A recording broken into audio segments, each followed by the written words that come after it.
4단계 두려움 대응자. 절망은 열망의 적이다. 당신이 마주할 가장 까다로운 상대는 바로 당신 자신이다. 증거가 필요한가? 일단 간단한 사고 실험을 해보자. 머릿속으로 생각해도 좋지만 종이에 쓰는 편이 더 나을 것이다. 그러면 지금까지 당신에게 주어진 큰 기회를 몇 가지 적어보자. 다 적었다면 그 기회를 떠올리며 다음 질문에 대한 답을 적어보도록 하자. 당신은 그 기회를 잡았는가? 아니면 흘려보냈는가? 우리는 살면서 종종 놀라운 기회를 맞이하지만 결국은 놓치고 마는 것도 있는 법이다. 이상과 같이 우리의 삶이나 진로의 방향을 바꾼 결정을 살펴보았다면 이제부터는 당신 자신을 좀 더 깊이 들여다볼 때다.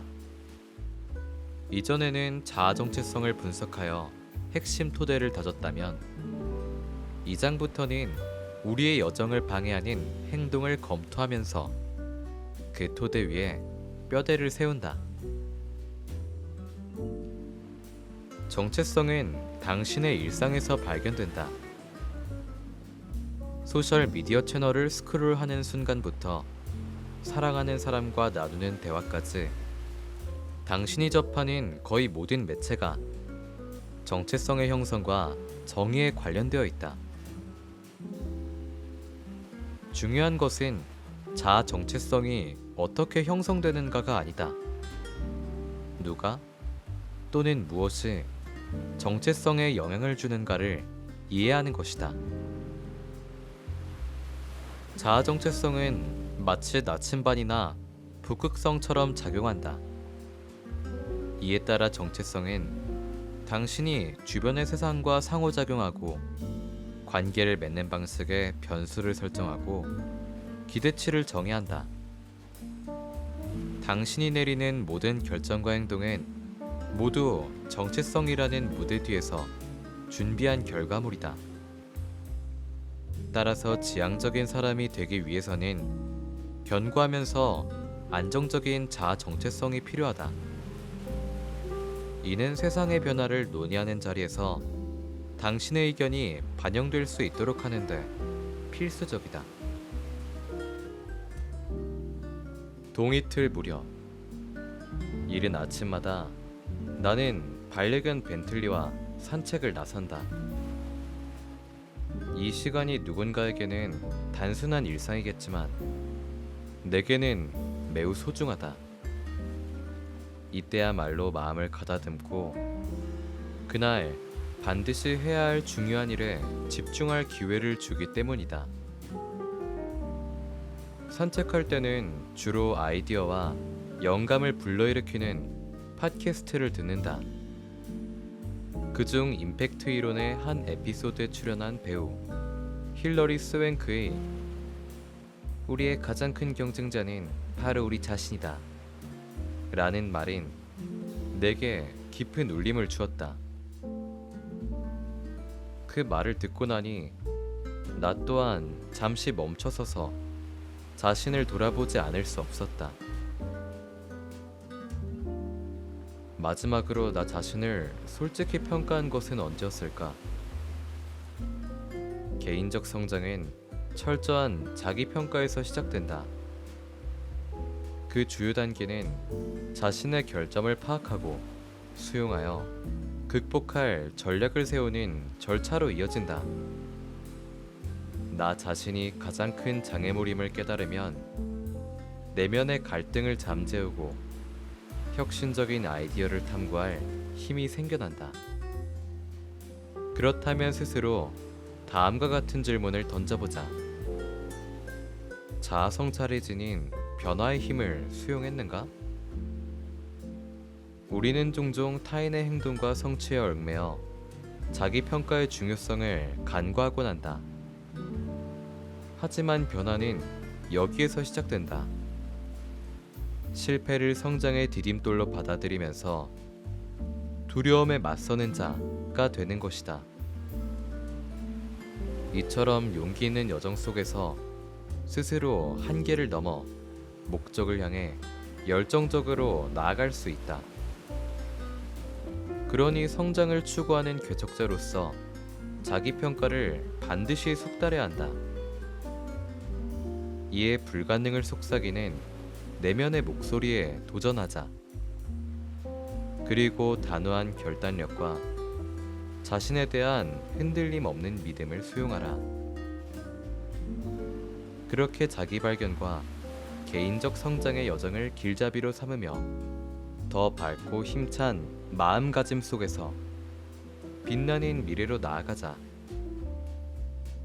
당신은 스스로 약자라고 생각할지도 모르겠지만 이제는 당신의 잠재력을 온전히 받아들이면서 이야기를 다시 써야 한다. 미시건 대학교 로스 경영대학원 소속의 저명한 심리학자이자 챕터의 저자인 이선 크로스를 팟캐스트에 초대한 적이 있었다.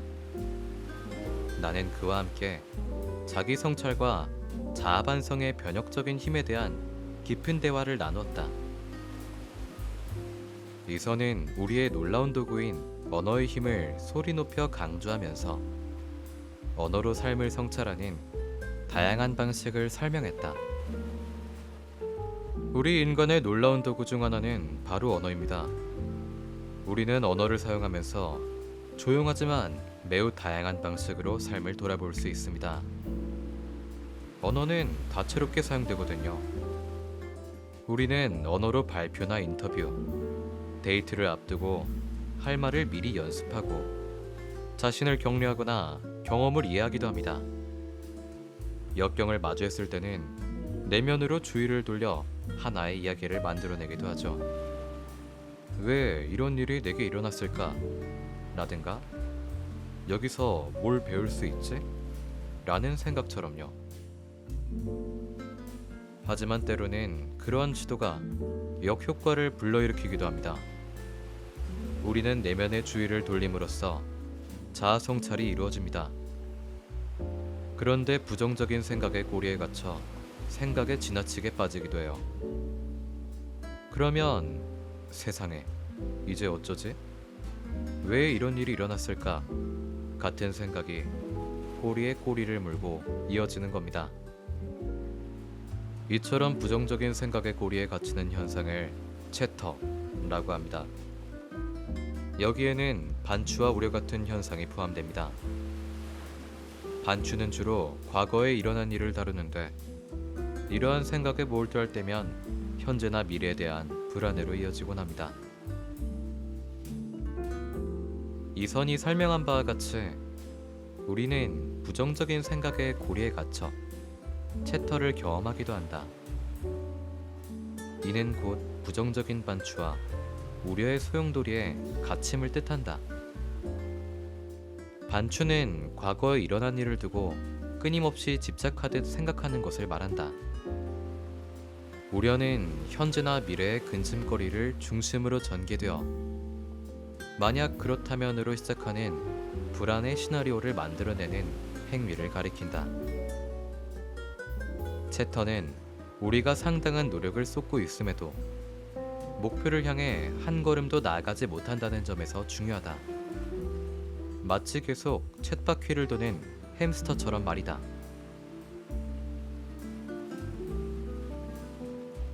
채터는 본질적으로 인간이라는 종이 마주하는 흔하면서도 심오한 난제이다. 이는 의미 있는 발전은 물론 성장과 안녕을 방해한다. 이러한 문제를 이해하고 해결해야만 내면의 복잡성을 탐색함으로써 더 큰 명료함과 회복력, 그리고 충만함을 찾을 수 있을 것이다. 자아 성찰은 자신의 존재를 깊이 탐구하는 행위를 이른다. 자신이 누구이며 가치는 어떠한지, 생각과 행동의 이면 동기는 무엇인지에 대한 이해를 높인다. 이러한 내적 여정으로 우리는 삶과 열망이 조화를 이루는데 필요한 통찰력을 얻으며 더욱 충만한 삶으로 나아가는 길을 닦을 수 있다. 결국 챕터의 복잡성을 풀어내고 자아 성찰의 결과를 받아들임으로써 우리는 개인적 성장과 안녕, 진정한 잠재력을 실현할 열쇠를 얻는다. 단지 잠깐 멈춰서서 자신을 평가하는 것만으로도 놀라운 점을 발견할 수 있다. 내가 X라는 상황에서 그렇게 행동한 이유가 뭘까? 나는 왜 항상 Y라는 작업을 싫어할까?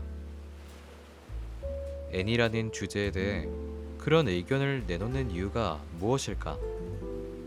같은 질문에 답하면서 내면의 작동 방식을 이해하고 인간으로서 적응하면서 성장은 시작된다. 자아 정체성이라는 개념이 생소하게 느껴진다고 해서 정체성이 약하다는 것은 아니다.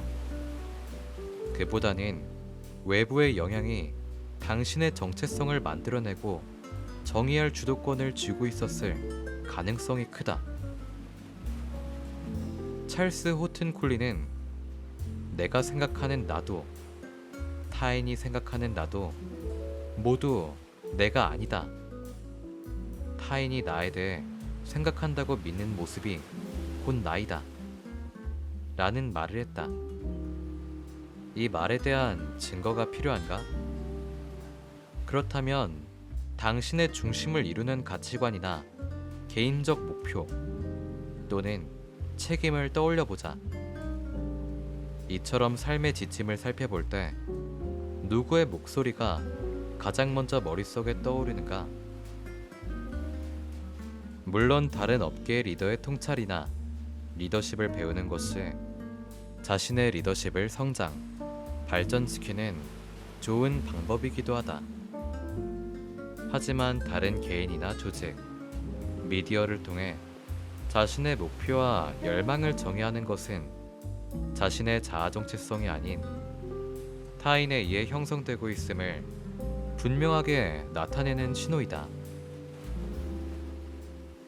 다만 자신의 정체성은 반드시 자신이 주도해야 하며 타인이나 집단이 이를 규정하게 해서는 안 된다. 그렇지 않으면 미래의 리더로서 잠재력에 제약이 생기고 만다. 세상에는 낡은 아이디어나 개념, 계획의 사본은 더 이상 필요치 않다. 미래의 리더라는 톱니바퀴를 작동시키는 요소는 자신만의 고유한 경험과 열정, 신념이다. 친구와 가족, 조직의 조직원, 다른 조직의 리더 등 당신이 매일 이끄는 사람들은 모두 당신이 강인한 자아 정체성에 기반한 흔들림 없는 확신으로 미지의 영역을 향해 대담하게 나가기를 기대하고 있다. 이는 실패할 가능성을 생각하는 대신 거의 확실함을 받아들이며 미지의 영역으로 기꺼이 발을 내디는 것이다. 바로 사자의 담대한 정신을 구현하는 것이다. 사자는 매일 위험을 감수한다. 동물의 왕국에서 위험을 감수하는 가장 큰 포식자이다. 매일 아침 눈을 뜨고 사냥에 나서지 않으면 그날 하루는 굶주릴 수밖에 없다. 거의 영원히 반복되는 불편함 속에 살아가는 것이다. 그럼에도 사자는 밀림의 왕이라 불린다. 왜일까? 생존에 필요한 일을 하면서도 번영을 누리기 때문이다.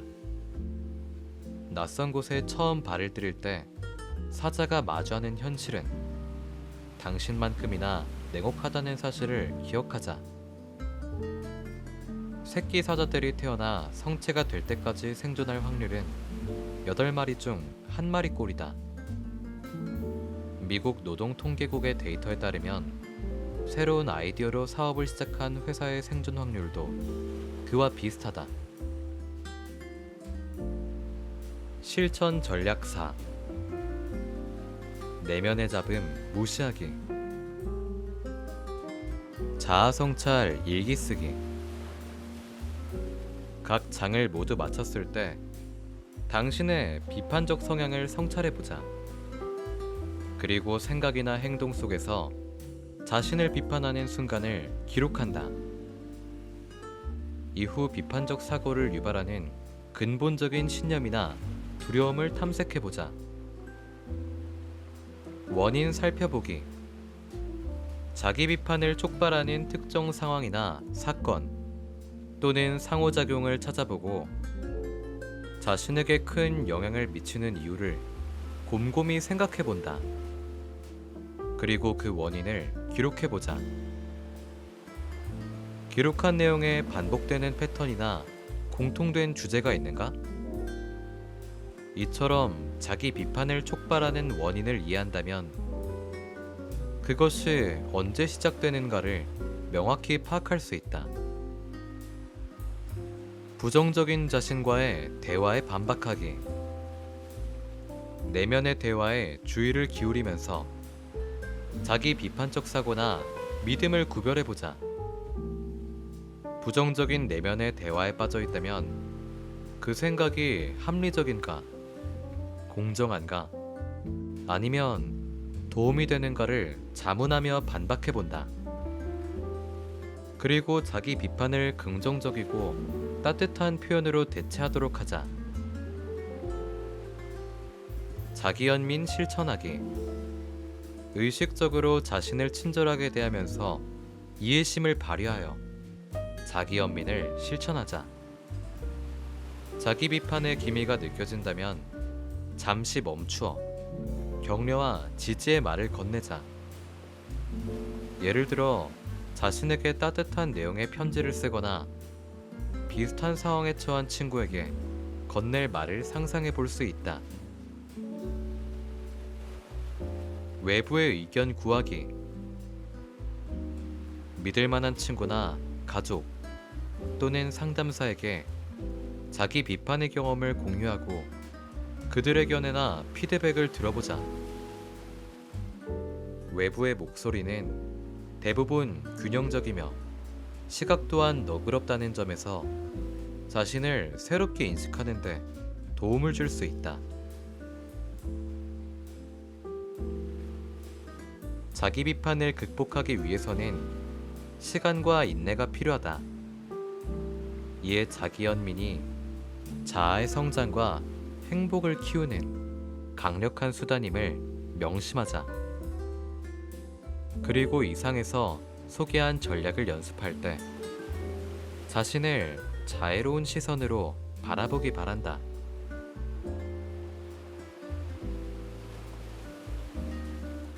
5단계 관점 확장자. 성장을 지향하는 리더 또한 마찬가지라서 시야를 넓혀 관점을 변화시키는 힘을 활용할 수 있다. 그들은 다른 입장을 고려하고 상황을 여러 각도에서 봄으로써 난관과 존재론적 위기를 극복할 수 있다. 상공에서 내려다본 금문교가 인류의 성취와 창의성의 상징이라는 의미를 드러내듯 우리는 신선한 관점을 통해 새로운 가치를 발견할 수 있다. 세부적인 부분에 주의를 기울이는 것만큼이나 하나의 관점에 갇히지 않는 것 또한 중요하다. 맥락을 넓게 파악하지 못하면 기회를 놓치거나 개인적으로 불만족을 느끼기도 한다. 반면 그러한 관점을 유지한다면 어려운 시기에도 긍정적인 면을 찾고 동기부여 상태를 유지해 난관을 극복한다는 뚜렷한 장점이 있다. 결론적으로 관점은 우리의 삶과 커리어에 깊이와 의미를 더해준다. 또한 관점에 따라서 우리 존재가 거대한 우주의 티끌에 불과하다는 사실을 상기하며 겸손함을 생겨나게 한다. 이처럼 관점을 바꿈으로써 미래를 위해 앞으로 나아가는 사람들은 더욱 행복하고 건강하며 목표를 성공적으로 추구해 나갈 수 있다. 관점의 힘을 받아들이면 성장과 성취에 무한한 가능성이 열리는 것이다. 관점은 산도 움직일 수 있다. 또한 갈등 속에서도 한 집단이나 국제관계의 방향을 바꾸는 핵심 결정권자에게 깨달음을 주기도 한다. 이에 성장을 중시하는 리더라면 본능적으로 그러한 사실을 인식하면서 관점을 활용한다. 나는 패러독스 마인드셋의 저자인 델라웨어 대학교 여성 리더십 책임자 겸 디렉터 웬디 K 스미스 교수와 신시내티 대학교 칼 H 린드너 경영대학원 학장 마리안 W 루이스 교수를 팟캐스트에 초대해 이야기를 나눈 적이 있었다. 두 사람은 복잡한 문제를 풀어가면서 의미 있는 대화를 촉진하는데 패러독스 사고방식 수용의 중요성을 조명하며 깊은 통찰이 담긴 견해를 내놓았다. 이에 루이스 교수는 다음과 같이 설명한다. 힌두교우와 장님과 코끼리 이야기를 생각해보세요. 정말 어려운 문제는 복잡하게 꼬여 있으며 역동적이기까지 합니다. 따라서 한 사람이나 단일한 관점만으로는 전체적인 그림을 파악할 수 없습니다. 그래서 반향실에 머물면서 같은 관점을 지닌 사람들의 이야기만 들으며 관점을 제안하면 결국 코끼리의 다른 부분은 놓치게 됩니다. 그러면 문제의 복잡성을 보지 못하면서 매우 잘못된 결정을 내릴 가능성이 커집니다. 루이스 교수는 위와 같이 복잡한 문제를 한정적인 시각으로 이해하면 잘못된 정보를 토대로 결정을 내릴 위험이 있다고 말한다. 이에 그는 노벨 경제학상 수상자 제임스 마치가 주창하는 제한된 합리성의 개념을 들어 말을 이어나갔다. 제한된 합리성의 개념으로 노벨상을 받은 제임스 마치의 뛰어난 연구 업적에 따르면 우리는 인지적으로 코끼리 전체를 볼 수 없습니다. 시스템이 너무 복잡하게 얽혀 있으니까요. 위와 같이 루이스 교수는 복잡한 문제를 전체적으로 이해하는 데는 인지적인 한계가 있음을 인정하면서 삼각 측량 방식을 적용할 것을 권장한다. 이는 복잡한 문제를 더욱 포괄적이고 세밀하게 이해하기 위해 다양한 관점을 적극적으로 탐구하여 논의에 반영하는 방식이다. 그녀는 다양한 관점을 수용하는 과정에서 수반될 수밖에 없는 어려움을 강조한다. 특히 우리의 감정이 자기의 의견이 옳다고 확인받으려 할 때 더욱 그러하다. 이에 루이스 교수는 다음과 같이 말한다. 쉽지 않은 일입니다. 그 이유는 맞아, 그래, 네 말이 정확해 라고 말해주는 사람과 대화할 때 훨씬 더 편안함을 느끼기 때문입니다. 그러면 자신의 견해가 강화되는 느낌을 받거든요. 하지만 이러한 반응은 그 견해만을 더욱 강화할 뿐입니다. 따라서 다른 의견을 수용하지 않으면 정말 중요한 요소를 놓치고 말아요. 스미스 교수는 루이스 교수의 통찰을 토대로 관점과 상호작용에 영향을 미치는 감정적 요소에 주목한다. 스미스 교수에 따르면 사람은 자신의 신념을 지지하는 사람과 동조하는 경향이 있다. 이에 따라 논의가 양극화되면서 효과적인 해법을 찾기 어려워지는 양상을 강조한다. 그는 기후변화 문제를 예로 들면서 사람들의 관점이 의견이 둘로 나뉜 듯 보이지만 실제로는 훨씬 더 미묘한 차이가 있음을 보여준다. 이에 스미스 교수는 다음과 같이 말한다. 기후변화 문제는 좋은 예입니다. 우리는 특정 관점을 선택하고 그 관점을 지지하는 사람과 발맞추어 움직입니다. 그러면서 양극화된 논쟁에 빠지는 거죠. 스미스 교수는 저마다 견고한 입장이 있다고 한다지만 근본적인 믿음과 관심사에는 상당한 공통점이 있음을 강조한다. 이에 그는 타인과 직접 이야기를 나누다 보면 특정 관점에 동의한다고 할 때보다 훨씬 더 많은 공통점을 발견할 수 있다 라고 말한다. 그러므로 이를 인식하고 서로 다른 관점과 생각을 존중할 수 있는 열린 대화를 나눌 것을 권장한다. 즉 무언가를 논의할 때 믿음과 부정이라는 이분법적 선택으로 틀을 만들기보다 대화를 촉진하면서 다양한 관점을 통합할 수 있는 전략을 모색하라는 것이다. 이에 그는 우리가 서로 대화를 나누며 앞으로 나아가기 위해서는 다른 관점과 생각을 존중하고 이를 반영한 전략을 함께 만들어가야 한다 라고 말한다. 이상에서 소개한 두 교수의 통찰은 익숙한 관점의 경계를 넘어 다양한 시각을 탐색할 때 수반되는 불편함의 수용이 얼마나 중요한가를 강조한다. 그리고 생각이 같은 사람으로 이루어진 반향실을 벗어나 대안을 적극적으로 모색할 것을 촉구한다. 열린 마음으로 솔직한 대화를 통해 다양한 관점을 통합하려는 의지는 더 깊은 이해를 촉진하고 혁신적인 해결책을 창출한다. 또한 밝고 포용적인 시각으로 복잡한 세상을 헤쳐나가는 원동력이 된다. 요컨대 스미스 교수와 루이스 교수는 관점의 힘이 다양한 목소리를 수용하고 고정관념에 도전하며 의미 있는 대화를 촉진하는 능력이 있음을 일깨워준다. 편협한 시각의 한계를 넘어 다양한 시각을 통합함으로써 우리는 이해의 폭을 넓힐 뿐 아니라 복합적인 문제에 대한 혁신적인 해결책을 모색할 잠재력을 발휘할 수도 있다.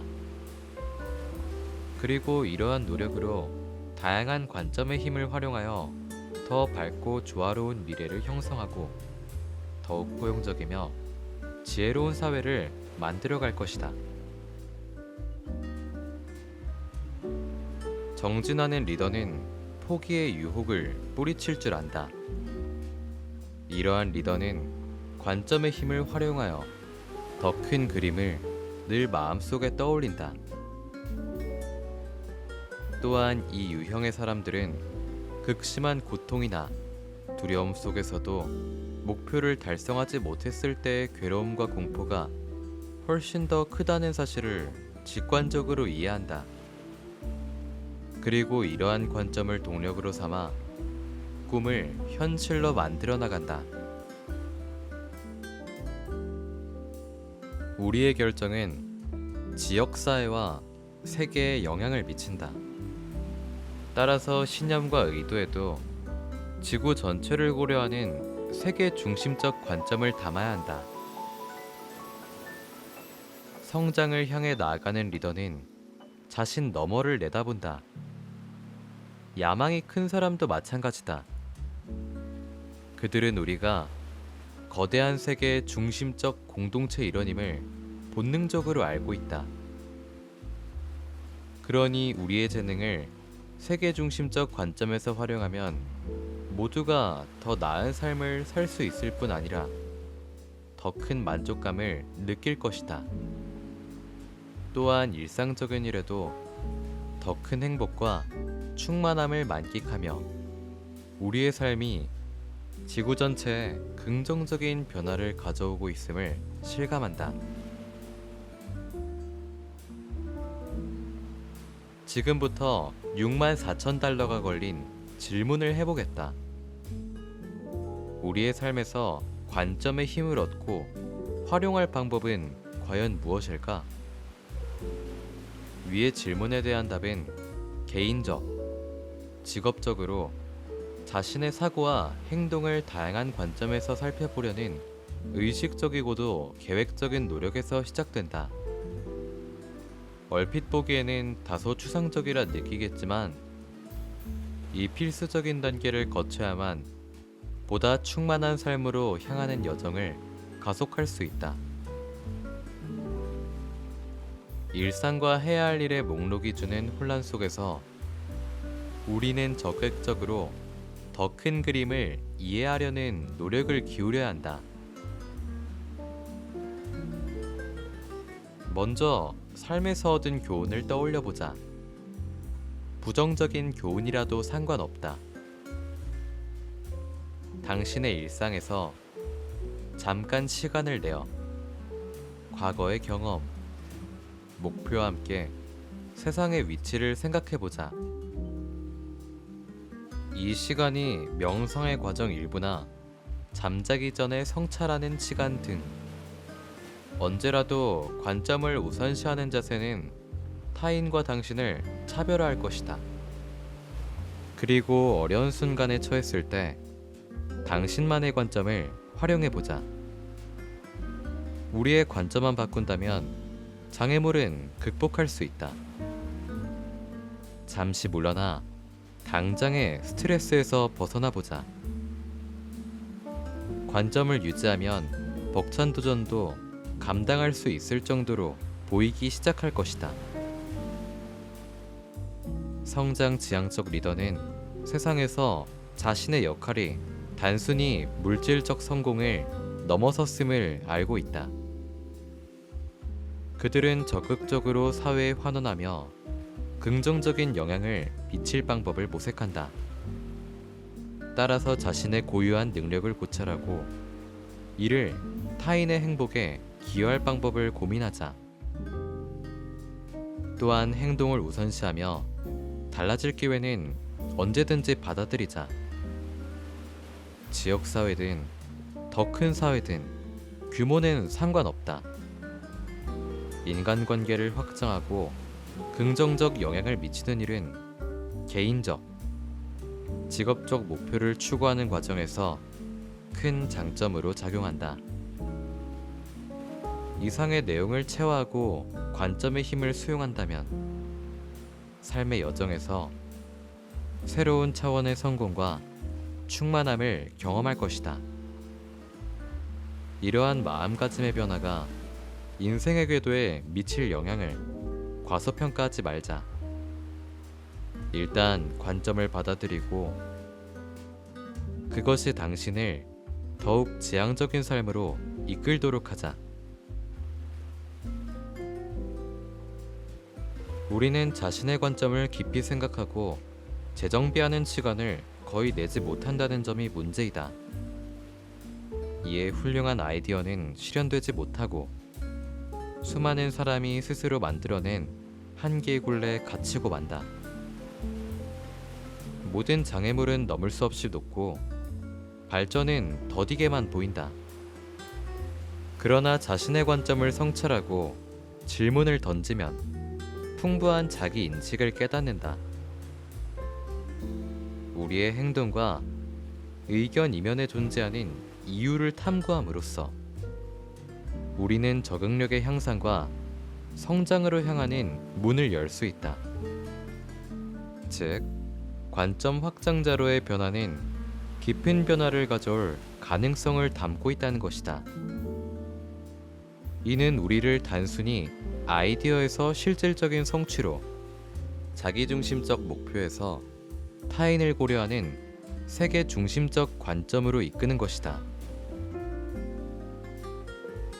우주 비행사들이 우주에서 지구를 바라보면 경외심을 느끼는 조망 효과를 경험하듯 우리도 관점의 힘을 받아들임으로써 패러다임의 전환을 경험할 수 있다. 이러한 전환은 우리가 도전을 극복하고 불확실성을 헤쳐나가며 숨겨진 가능성을 발견할 힘을 준다. 복잡성과 불확실성이 가득한 세상에서 시야를 넓혀 다양한 각도에서 통찰을 얻는 능력은 매우 귀중하다. 성공, 성취감, 영향력을 추구하는 과정은 더 넓은 가능성의 지평을 탐구하려는 우리의 의지에 따라 달라진다. 관점의 힘을 받아들임으로써 우리는 자기 발견과 성장의 여정을 시작하며 궁극적으로 잠재력의 완전한 실현을 가능케 한다. 실전 전략 5. 관점 활용하기. 성찰 일기 쓰기. 최근에 내린 결정이나 고민 중인 문제를 돌아보며 그 과정에서 적용한 관점과 이에 근거한 정보의 출처를 되짚어보자. 이후 비슷한 상황에서도 관점을 확장하고 대안적인 관점을 적극적으로 탐색할 방법을 생각해보자. 의견이 달라도 건설적인 견해라면 대화해보기. 당신이 깊은 관심 있는 대상을 주제로 관점이 다른 사람과 서로 존중하는 자세로 대화를 나누자. 이에 적극적으로 경청하고 질문을 던지면서 상대방과의 공통점을 찾아보자. 그리고 이러한 경험이 당신의 관점에 미치는 영향을 성찰한다. 정보의 출처 다양화하기.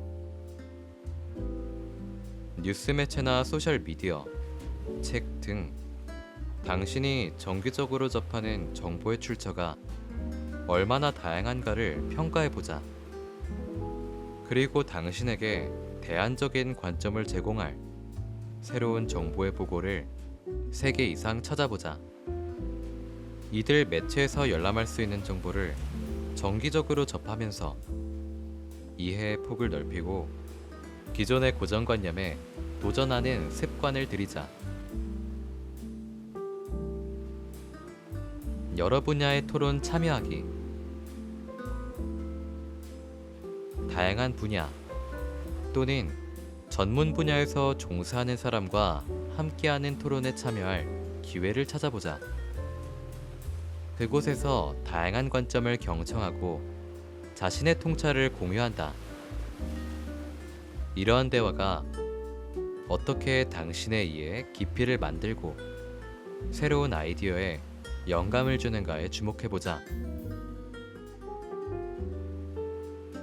확증 편향에 저항하기. 당신이 확고하게 생각하는 주제의 반대 의견이나 반박 근거에 자신을 계획적으로 노출시키자. 기존의 신념에 도전하는 기사나 책, 팟캐스트를 접하며 제시된 증거를 평가하는 과정을 거치며 당신의 관점이 변화하는 양상을 성찰한다. 이상의 전략을 통해 다양한 관점을 수용하고 이해의 폭을 넓히면서 더 나은 결정을 내릴 수 있다. 따라서 자기 발견으로 지적 성장을 이루는 여정을 시작해보자. 이의 관점을 계속 확장해 나감으로써 포용적이며 서로가 연결된 세상을 만들어가자. 6단계 행동 창조자. 망설임은 실천의 적이다. 지금 단계에 이르러 당신은 어느덧 성장을 추구하는 탐구자가 겪어온 혁신적인 사고의 전환을 목격했을 테다. 이러한 유형의 사람은 지배적인 규정을 면밀히 검토하여 보편적이지 않은 길을 택하는 내적 용기를 끌어내는 능력의 소유자이다. 그들은 심각한 실패나 좌절을 직면했을 때도 과감하게 자신을 재창조함으로써 새로운 기회를 망설임 없이 잡았다. 위에서 언급한 특징은 모두 중요하다. 그 중에서도 근본적이라 할 수 있는 사고방식의 전환은 성장 지향적인 사람을 정의하는 대표적인 특징이다. 그러한 사람은 크나큰 공적 실패를 딛고 회복, 또는 재기의 기회를 모색하는 등 일관된 행동으로 열정을 불태우며 일상 속에서도 의도에 따라 사소한 선택을 반복한다. 이처럼 작은 결정은 모이고 모여 그들의 열정과 포부에 관한 변함없는 헌신을 뒷받침한다. 이상의 특징은 내 리더십에서도 두드러지게 나타나며 비즈니스, 스포츠, 자선활동에서 내 평판을 형성한 요소이기도 하다. 다행히 나는 그 특징을 커리어 초기에 배웠다. 조직에서 새로운 전략을 도입하거나 새로운 마케팅 캠페인을 발표 또는 자금 조달이나 뛰어난 전략 또는 계획을 세울 수 있을 것이다. 그러나 실행에 대한 적극적인 태도가 부족하다면 돌파구를 마련하는 결과도 없다. 이는 대개 조직의 리더십 때문일 가능성이 크다. 성장 지향성을 키우다 보면 눈덩이 효과를 체감하기도 한다. 그만큼 성장 지향성에는 놀라운 특징이 있다. 목표를 향한 일관적이고 체계적인 행동이 당신의 지향성을 기하급수적으로 불타오르게 하는 것이다. 이에 진정으로 성장을 갈구하는 사람이라면 그 현상을 알고 있다. 그들은 굳은 결단력을 실천하면서 장애물과 마주칠 때도 개의치 않고 굳건히 앞으로 나아간다. 성장 지향적인 리더들은 커리어에서 어느 지점에 있더라도 행동을 최우선으로 삼는다. 그들은 열정을 연료 삼아 다양한 시도를 하고 이에 따른 성공과 실패에서 교훈을 얻으면서 끊임없이 행동을 이어간다. 설령 상당한 위험 요소가 존재하는 일이라도 성장을 중시하는 리더는 위험을 가능한 최소화할 방법을 찾아내며 계속 나아간다. 성장 지향적인 삶을 원한다면 두렵거나 위축되더라도 일어나 목표를 향해 행동해야 한다. 행동은 무관심을 피하는 가장 중요한 전략이다. 그리고 우리는 이를 통해 머나먼 곳에 있는 원대한 목표에 한 걸음 더 가까워질 수 있다. 행동변화 전문가이자 수상 경력이 있는 미시간 대학교의 연구자 그리고 즐거운 선택의 저자 미셸 세가를 초대한 적이 있다. 나는 세가와 함께 지향성의 중요성과 우리 삶에 영향을 미치는 의식적 행동의 변혁성을 주제로 대화를 나누었다. 그녀는 작은 선택의 힘에 대한 깊은 통찰을 제시했다.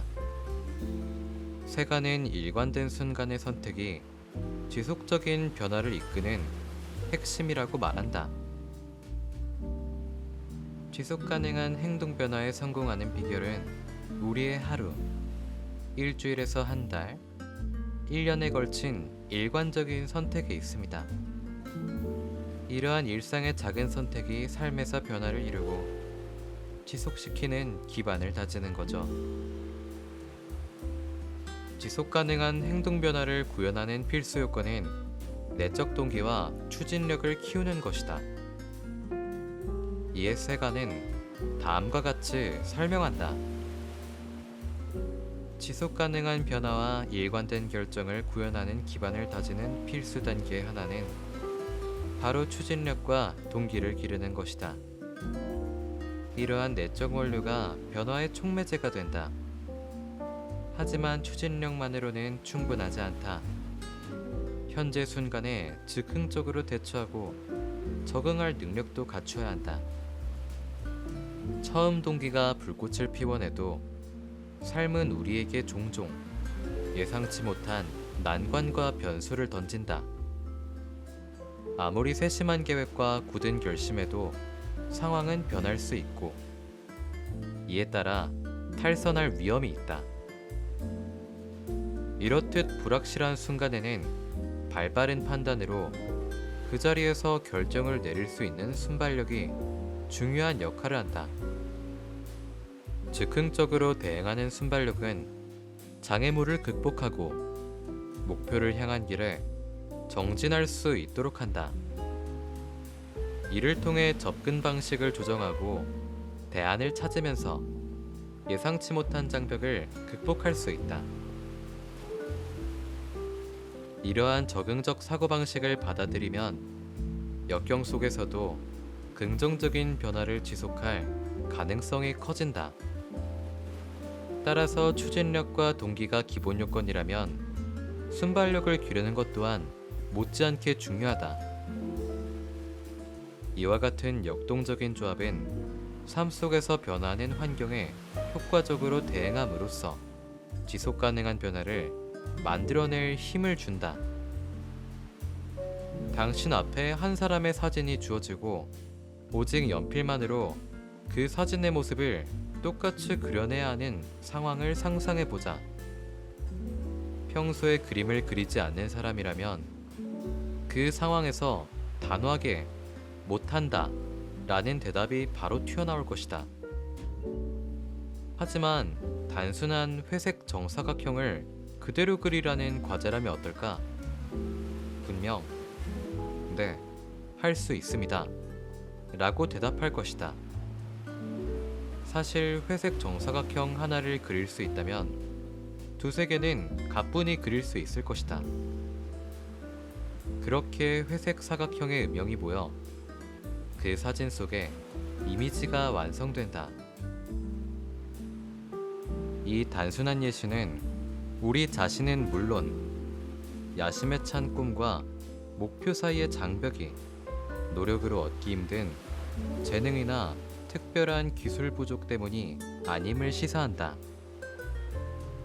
이러한 문제는 오히려 문제 해결 또는 의사결정 방식과 더 연관되어 있다는 사실을 확실히 보여준다.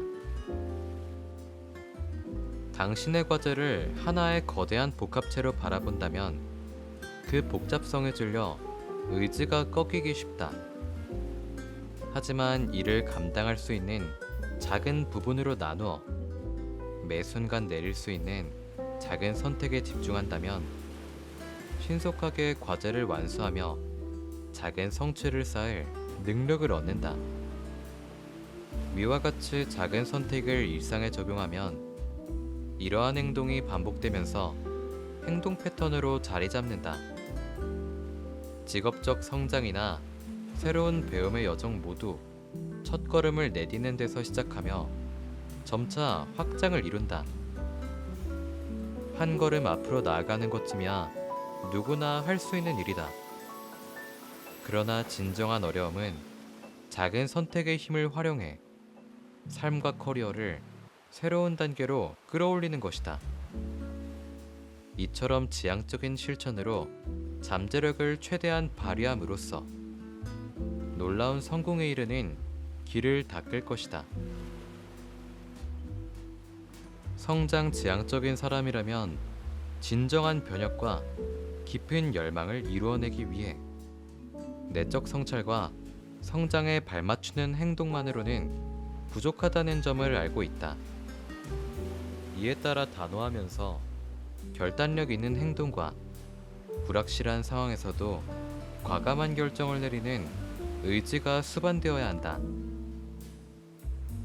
성장의 진정한 힘이 발휘되는 순간은 바로 지금까지와 같이 지향적이면서 의식적인 작은 선택을 내리는 때이다.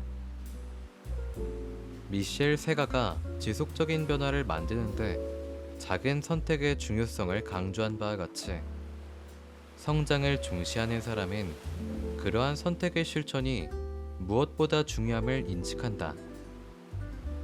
그들은 매 순간이 자신을 앞으로 나아가게 하는 궁극적인 결정을 내리는 기회로 여긴다.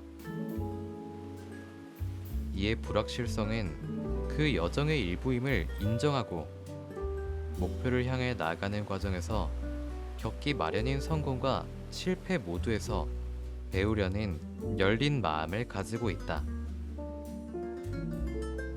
성장을 추구하는 여정으로 첫걸음을 내딜 때는 막막하다는 생각도 들겠지만, 성장 지향형 리더는 사수하지만 계획적인 행동으로 동력이 형성된다는 사실을 알고 있다.